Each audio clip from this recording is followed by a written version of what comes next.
Live from Studio 3, this is Packaging Today with Evelio Matos, Adam Peak, and Cory Connors.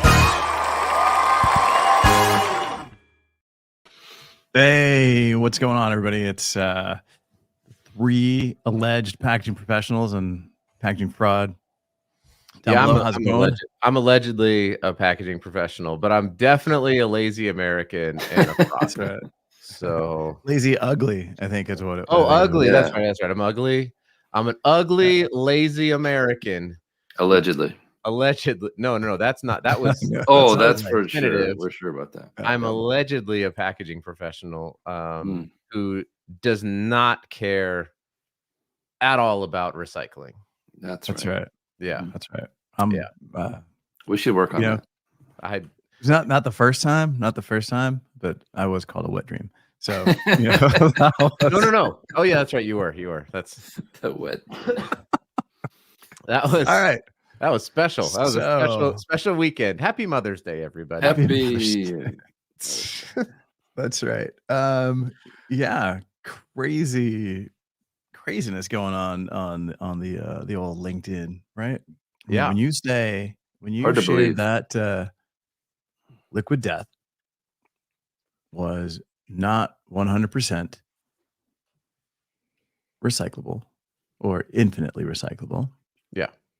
Right. And you shared, you melted this down and then you showed the plastic on the inside. You had a good conversation with Mike Cesario via LinkedIn on posts. Let me say this. Great conversation. It was a great comment from Mike. I honestly appreciated it, right? Like you don't ever know by the way, if people are gonna. And it was respectful. It was cordial. No. I still stand by and I even said, I don't think that infinite is the right word here. I feel like and I've said this before on the show repeatedly, it's such a nonsense word given that we live within the confines of time and space. And it just implies so much stuff that's just silliness. It's not necessary. Yeah. I think it does engage in a level of, and I'll just say this, unintended greenwashing from the can community, right? Like it's unintended. I know what they're trying to say. It's aluminum, so it is part of the periodic table, which means there is no loss of the actual elemental component of aluminum in recycling, right? Like as compared to fibers or various plastics where you have mixed compounds and you got to break stuff together and there's going to be a loss. I understand what they're saying or what they're trying to say, but just say stuff like 75% of all aluminum ever made is still in circulation. That's an incredible statistic about aluminum packaging, right? And it's very inspirational, right? Yeah, it is. But let's not pretend like there's no, like I mic'd out the wall here. It's about 10% of the thickness is a BPA-free, FDA-approved plastic. Almost. Oh, we'll see you later, Evelio. Whatever, bro. It's 10% of it is some type of a plastic liner because it's necessary. We need that for the aluminum to be effective. There's nothing particularly wrong about it, except that people don't know it and they try to hide it. Just like Evelio right now, he's ducking the smoke. He doesn't want to talk about this. You're not watching. If you're listening to this, Evelio keeps coming in and out. Yeah. But it was a great conversation, I thought. Cory, you jumped in and saw some of the chat. What were your thoughts on it? I think I think people get very narrow-minded. They get very focused on something. This is how I believe. This is how it must be.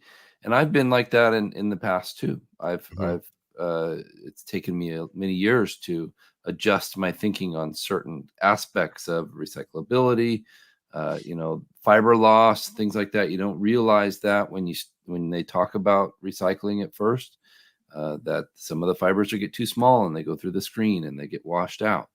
And so is it 100% recyclable? Well, almost, and Nothing is. that's something to think about. It's just so crazy to me. I'm like, what are we still talking about here? Yeah. And I made a follow-up video, right? Like saying I really, the reason why I picked Liquid Death is because I really appreciate their brand, and I do want them An to awesome brand. Yeah. succeed, right? Like I really genuinely do. I think it's great what they've done. You. But there is not a single packaging material, and this is something that I've discovered, not one, that is 100% recyclable 100% of the time. Zero. Because even if you took, like Tom Zaki talks about in his book, it's been so long since I've read the book. Anyway, he talks about, if you had 24 karat gold packaging, Right.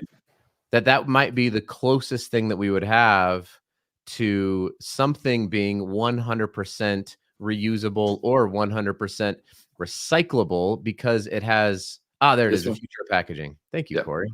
Yeah. Shout out to Tom Zaki in the future. Love Tom Zaki. He's an awesome guy. But that would be the closest we have. If it's not something that has this insane amount of value on the back end, then nothing is 100% recyclable 100% of the time. And that's my point with aluminum. It's my point with plastics. It's my point with paper. It's my point with glass. Like we're introducing the possibility for waste every time we make packaging. And everything has its pluses and minuses. Everything has its place. Like Jonathan Quinn says, there is no silver bullet. We need to. When the mountains are blue, the can is cold. In Colorado, there's silver bullet. We'll do a tour over there with Jonathan. We'll show him. Oh man, it's an awesome tour, by the way. If you ever get a chance to go see the Coors facility in Golden, it's pretty great. And thanks to Coors Brewing and Miller Coors for their sponsorship of the Packaging Today show. Yes, Taste the rainbow. Dang it! No, that's Taste the rainbow. Taste it. I had some audio. Can you just repeat everything again? Yes. We're talking about you mostly. Yeah. Perfect. If you listen to it on reverse, you'll find out that we are really wizards come to destroy the world, and we do not care about any people or anybody. So, what is this? Watching for the Arctic Circle. She's watching from the Arctic Circle. Wow, that's the furthest we've been. So, hi, Laura. Sweet. Thank you for joining us. Getting to see those the Aurora Borealis. That was pretty cool. That there's a lot of people that got to see the there's a lot of people that got to see the Northern Lights. Yeah. Nice. Yes, it would go, Hugh. It would go great. Coors Light with some Marco's pizza. And a nice can of Liquid Death. It's really what every what was the word again? Lazy and ugly American. That's right. Is and also let's give a shout out to Erica Rankin. Erica, yes. She's been on our podcast a few times. Hey. What's up, Erica? Erica from Canada, where the #1 streaming song in Canada was "They Not Like Us" by Kendrick Lamar, which was hilarious if you're following the Drake Kendrick Lamar beef. That Drake was not even the most listened to in his home country. I thought that was pretty hilarious. All right, so what else we got going on? Our daily Drake update. Well, I mean, it was important because I did reach out. I was looking at over the weekend. I had an adventurous weekend, by the way. The Nuggets are 2-2. They came back. They beat the Timberwolves twice. It was Mother's Day, which was awesome. But then, I had the interactions with Mike and another interaction on LinkedIn that we don't have to spend a lot of time on, but I think it's important. So in response to my video saying what I still hold to be true, which is that there is no packaging that is 100% recyclable 100% of the time. I had a CEO of a decently large packaging company out of the blue, just totally unprovoked. I came in just guns blazing about something about how, that's where the titles come from, that we're alleged packaging professional, that I am, and that, I don't care. And I got pretty angry, not going to lie. I was pretty upset because I don't mind when people come after me, but he called Evelio a wet dream. And I was like, come on, buddy. Like, I don't know what I'm doing. Can you blame him? We won't put up with that. You know, Yeah. No. I didn't want to delete the comments because they were so ridiculous and It's hard to and believe. it was Yeah. hard to believe. And so it was pretty interesting. And I sat there thinking like, all right, I need to make a rap diss track. And my son, who maybe you don't know, is like is Kendrick a Lamar. decently is Yeah. Kendrick Lamar. No, He's Canadian. Kendrick's like my age. If you're Is following it- along, yeah. has like 4,000 followers on Spotify, and he's a hip hop artist. And I was like, AJ, let's make a diss track for this guy. And I was like, but what is a word that I can use that rhymes with Tucker? And I couldn't come up with the final line. I think it's wet dream. That's yeah. But all right. So your point was, and it's a fact, that there's nothing that's 100% recyclable. Correct. Right. I mean, that statement is what pissed him off. And that statement is a fact, right? When we talk, he got really upset saying that corrugated was the most recyclable material. It is 100% recyclable. But it is not. That's not 100% true. of that box is not going to be recycled back into a 100% of its box. There's going to be loss of fibers. There's going to be loss. The starch is going to go away. The tape, the ink, just like on a thing of aluminum, right? That the plastic is going to go through the smelter. It does not impact the recycling. The ink is going to go away. Like there's going to be loss of the physical part of the can. Is probably not going to be. The aluminum will be. Anyway. That's my point. You can keep going. Thanks, you. Appreciate it. Walker. Oh, that would have been a good one. In India, they've got leaf plates. That makes sense. We've seen that packaging from. I think it was in Indonesia. They had like banana leaves. Yeah, totally compostable. Yeah. Compostable, right? Correct. Not necessarily recyclable. That makes sense. Probably not going to recycle leaf plates back into a leaf plate, though. I mean, maybe you never know. You could reuse it. Listen, I'm not saying like recycling is not the greatest thing in the whole world. It is an important part of the stream, right? It's very important. We talk about it. It's why it's the last one, right? When we say correct, reduce, reuse, and then recycle. It's not. Cory never talks about corrugated, so we don't spend any time talking about corrugated ever. No, or talking about how important it is or how efficacious it is. But I do think, and my sweet wife was like, please don't do this. But I was like, I'm going to make a video because I was talking about water bottle packaging, packaging of water into stuff. I talked about Tetra Pak, how there's probably going to be some level of plastic in it. Aluminum has a level of plastic in it. Plastic has a level of plastic in it. And, so I just said that. And like, these all have pluses and minuses. It's important for the brand to know it. And he comes in hot about corrugated. So I'm just going to pour water into like a corrugated box and just be like, let's see how well the water holds. Yeah. And it's not going to, because direct corrugated is not meant to raw dog with the water. That's not, it's not how it works. The water's going to win, and it's going to eviscerate the corrugated. That's just if you could put a plastic bag inside of it to put a little condom on the inside, and then bag in a box. Bag in a box is great. Great for wine and all kinds of things. It's fantastic.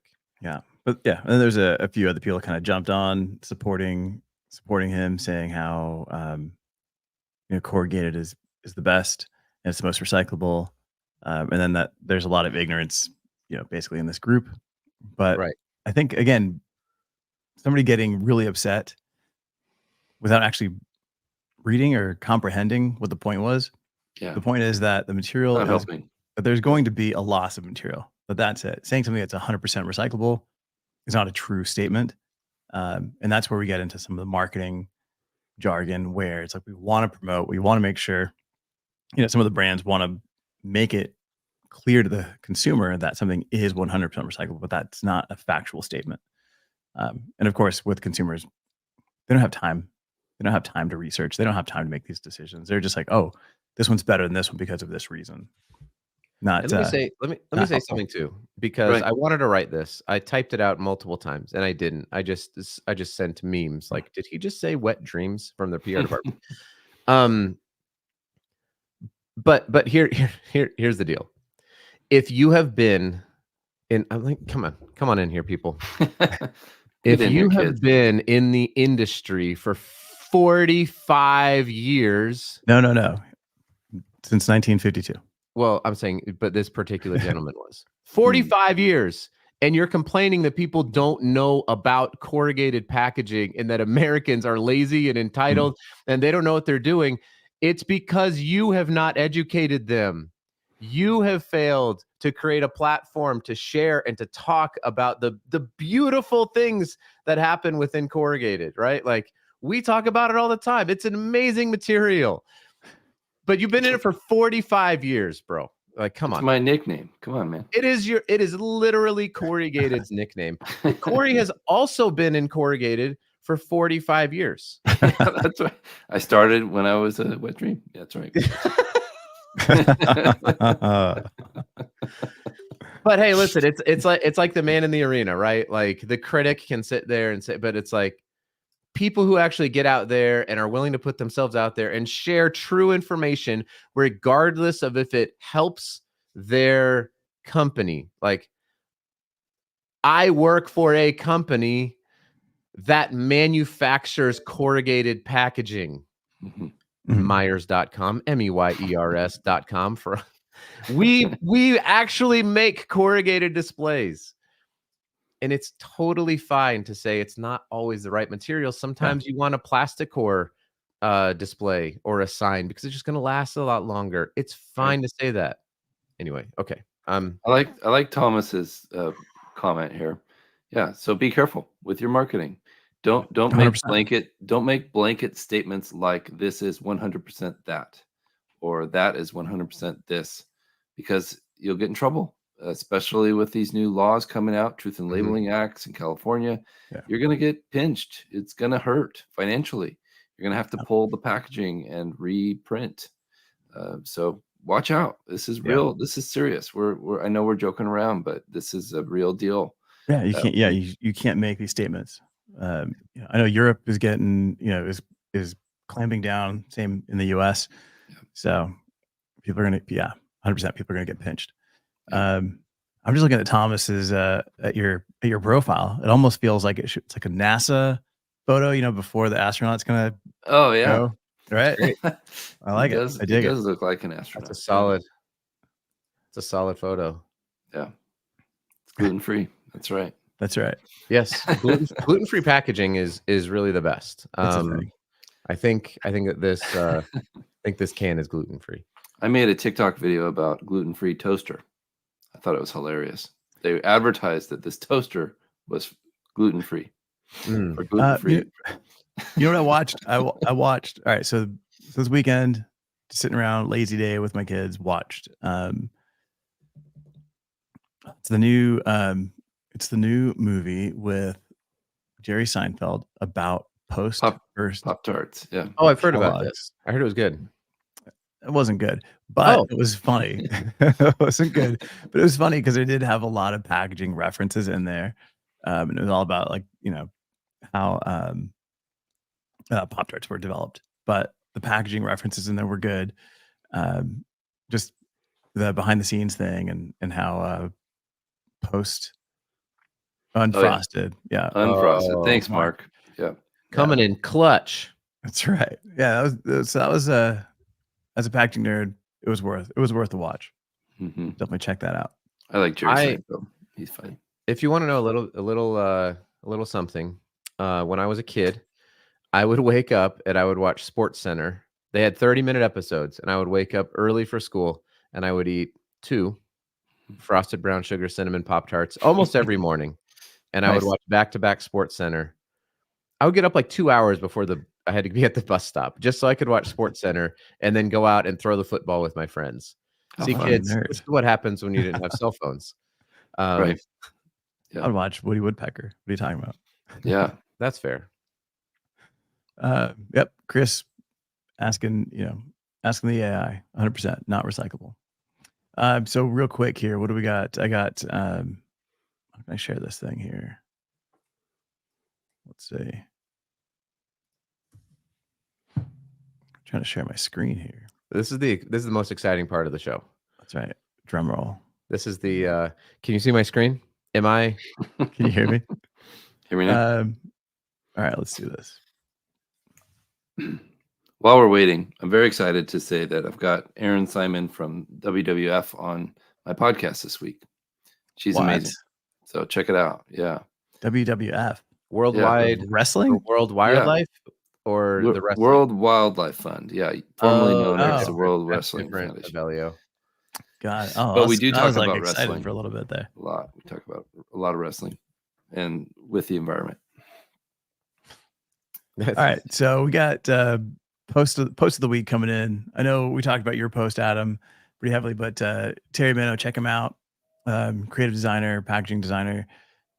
He shared this post, which was pretty good, right? It's like packaging of the week example. This thing is the goofiest pack, but it makes perfect sense for Weird Al. Does it actually work, you think? Yeah, it looks like it squishes.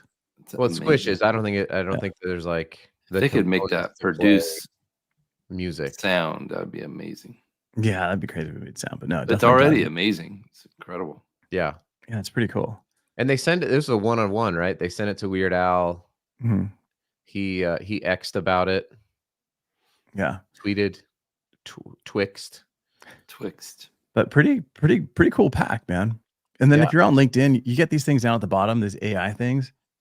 I don't ever use them. I've just tested them to see what they do, but they're not the greatest. But whatever you post about, whatever you write about, it'll give you you can click it and it pops up a window and lets you learn a little bit more about something specific. It's like, what does a packaging engineer do? And it kind of digs in, which is pretty cool. But I don't think you're necessarily using it in your day-to-day on LinkedIn. Oh, look, Terry's in the comments. Oh, they try to add sound, but they ran out of time. So yeah, pretty cool pack, man. That's pretty fun. That's really cool, Terry. If you have extra ones, I'd love to make a video about it. Or tell me where to buy it. I have a friend who has a tattoo of an owl on his leg with the face of Weird Al, and it's Weird Al Yankovic. That's his tattoo. He's a huge fan. Oh my goodness. Weird Al has, talk about like creativity and like just a multi-generational creative, like pretty impressive. Can you imagine Weird Al coming up like around today? I mean, he's still obviously very, very much present and around, but with the advent of like social media and streaming music, I mean, he was just doing just create like his like polka infusion with various pop culture thing. He's awesome. I'm a huge fan. Tough break, Cory. One of a kind. You're just an alleged packaging professional. Terry says one of a kind. If we can donate it to Fred's museum, we should do that, Terry. Oh, yes. I think the only one exists with Weird Al. Oh, well, when Weird Al is done with it. When he's done playing with it. Hey, real quick, you talked about social media. This is nothing to do with packaging, but definitely something to do with social and moving quickly and marketing. We kind of talked about that too, and the way that you kind of handle things that are happening of the moment. This is my sports moment because I'm all about sports. Go sports. Keon Coleman, wide receiver for Buffalo Bills. He did a press conference and he was talking about his jacket and he's like, "Oh, I got this at Macy's, $79.99." He's like, "I'm probably gonna go to Macy's. Like, I shop like my mom. I buy my jackets during the summertime." He's like, "I'm gonna go buy them in every color." And like it was just like a down to earth moment of this football player just being normal. That's cool. And he's like, I love Macy's, blah blah blah. Huge missed opportunity for Macy's. Like they didn't do anything, but you know who came in was Nike. Nike sent him a care package of jackets, next season's jackets, because he always buys his jackets the season before, and then he did like a huge unboxing of the jackets in all the colors that he had said he would buy them in. And it goes the same thing, right? Like Terry's pack, it's not for wide release, but it is for social, right? It's a marketing piece. Worth the investment. Packaging, Yep. yeah, packaging can make a huge difference in your marketing without spending a ton of money. Mm-hmm. And just like seeing a brand jump in, a brand that's not doing the greatest at the moment, jump in and capture that moment is it's great. Cool to So- see. I mean, Nike's they're going to be fine. yeah, but they're not hurting, but they're not doing. No, they're not exactly where they were, but yeah, I mean, I totally agree. I saw something similar with oh man, I'd have to look up the specifics, but it was like somebody, like this person who gained some influence talking about like off menu items at a fast food restaurant they worked at. Oh yeah. And then they were told, don't post about that anymore. That's right. And so they took it down, and then like 2 days later, they were employed at another company, like their Shake competitor. Shack or something. Yeah, something like that. Yeah, it was the lack of awareness of the power of social media. Like our CEO friend, who just doesn't. People who are so caught up in the old ways, I guess, of marketing, and they're inflexible. Cory, you talked about this when Evelio was jumping back and forth on and off camera. The inflexibility of some brands and some people is crazy to me. Yeah. The world is shifting and changing so much. Like, you got to be on your toes. You know who's great about this, by the way? Dude Wipes. Yeah. Sean Riley and his team at Dude Wipes are on top of almost every single piece of social content about crap. Or are they on the bottom? I mean, they're on the bottom of it. They're all over. They're all around the bowl when it comes to. They are geniuses about that. I recently shared a video on Instagram, and the company reached out to me and asked me to take it down. All I did was share it and support it and say good things about it. And they asked me to take it down. And I thought to myself, why would they do that when I'm advocating for the environment here? I'm as they are. I'm trying to be positive. So it's very interesting to me how people are closed-minded about certain things when they have no idea the reach I have on some of my other social media platforms. Maybe on that one, I'm not huge, but on the other ones, I could really make a difference for them in a positive way. And I would never work with them now. Right. That's so why would you burn a bridge with somebody that's trying to help you for free? So you're right. There's a lot of closed-minded social media people. Yeah. Correct. So I would say if you're watching this and you see something in the news, something pop up in social feed that you feel makes sense, just make some content, put it out there.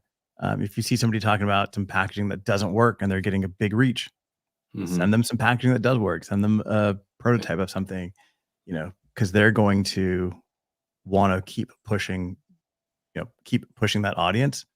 And if they've got a response to a video that they've already made that's grown, it's a great opportunity for you to grow. I brought this up with a few companies who are like bigger corrugated companies, but there's a guy who's been, I know he's been on my podcast. I think he's been on your podcast, Cory. I don't know if he has on yours, Evelio. His name's Jeb the Boxsmith. And I found him on, I think it was on TikTok. He makes these incredible, he calls them cardboard, right? He made the sign. Yeah. Oh yeah. He made that sign for Cory. Yeah. Great. The Aurora sign. Yeah. He's like 19 years old. He's killing it on social media.